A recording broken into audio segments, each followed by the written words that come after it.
Aside from being heartbroken, these parents are absolutely determined to make change. Their son was 19 years old. He wanted to be an engineer so that he could make prosthetic limbs for soldiers and for kids who needed them. And the parents told me that if they knew then what they know now about Penn State fraternities, they would not have allowed their son to join one. He was a shy kid, but once he was comfortable with you, he had a big personality. He would brighten a room when he walked in. Sometimes he was just bigger than life. 19-year-old Timothy Piazza died in February, a grand jury finding he was put through a hazing ritual at his fraternity house called the Gauntlet, forced to drink dangerous amounts of alcohol in a short amount of time. Prosecutors say surveillance video shows him unable to stand, repeatedly falling, first down 15 feet of stairs, then hitting his head on a stone floor, on an iron railing, and on a door before falling down the stairs again. Authorities say fraternity members waited 12 hours before calling 911 and then tried to cover up what happened. When I walked into the room, it looked like he got hit by a car. It was bad. But I got to see him. I got to say goodbye. When you got to the hospital, he was still alive. Yeah. Were you able to talk to him then? I remember, I think I held his hand and we were telling him we love him and whatnot, but he was certainly not visibly with us, but we did see a tear come to his eye and roll down his cheek. And I'm not sure if I want to know that he hurt us or not, because if he hurt us, then he knew he was dying, and he would think that he let us down. The indictment is horrific for anyone to read, but being his parents reading that, I mean, when you read those details.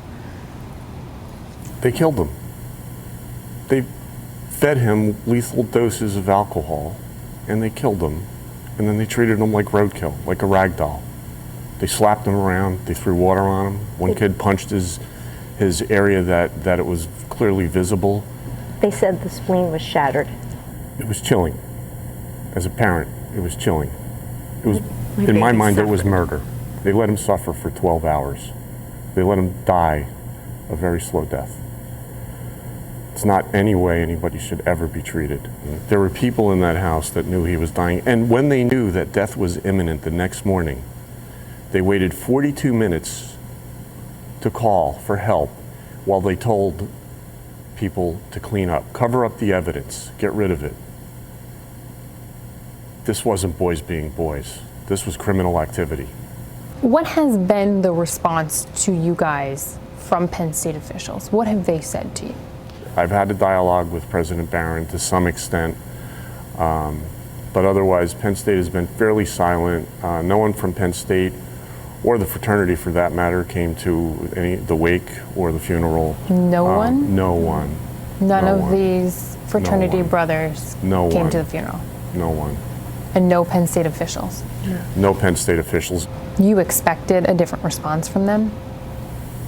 I expected people to care. You feel like they don't? I feel like they're covering their butt. After Timothy Piazza died, Penn State ended pledging at fraternities for the semester and restricted alcohol to beer and wine. Penn State put some restrictions into place in reaction to your son's death. Well, first of all, the changes that they put through, we told them they had to. I keep hearing from President Barron, I can't do anything to these fraternities. They're on private property. Universities need to take a tougher stand, and don't give me it's private property. You hold the ultimate pen, which is the pen of expulsion. Penn State's president, Eric Barron, has called the incident incomprehensible, saying the school's misconduct policy is vigorous. Beta Theta Pi, where Piazza was pledging, was supposed to be a dry fraternity, a result of a suspension 8 years ago. This was an alcohol-free, hazing-free fraternity with an adult athletic trainer living in the house. But there were years of parties documented on the tapes. Nobody paid attention to anything. I blame all of them. You referenced tapes. There were security cameras in the house. Yes. And there was an adult that you mentioned sleeping upstairs during that time. Was he sleeping? Who knows? You've called for him to be fired. Several times. Why is that? Because he had to know that there were illegal parties going on in that house for years that he lived there. He never said a word to anybody. He has a responsibility as an adult, as their advisor, as part of the university staff, to speak up when he sees something going wrong. He didn't. He allowed a young man, my son, to die on his watch. That's why. It was no surprise that they were having parties. I mean, you can't get rid of all the bottles and vomit and trash. That man, a chapter advisor, has not been charged. According to the indictment, no one notified him. He's made no comments. What do you guys want to see happen in the future? I mean, I think the first thing that has to happen is we need to go through these trials and hopefully make a statement to the country that this can't happen. Tim Piazza is not just our son. I mean, he really represents every son and daughter of every family that is looking to go to college and potentially participate in Greek life in the future. We need to make these changes for them. CNN has made multiple requests for comment to Penn State to President Eric Barron, and the chapter advisor, as well as those charged and their lawyers, all have declined to be interviewed, and they have not responded to CNN's request for comment on the Piazza's interview with CNN.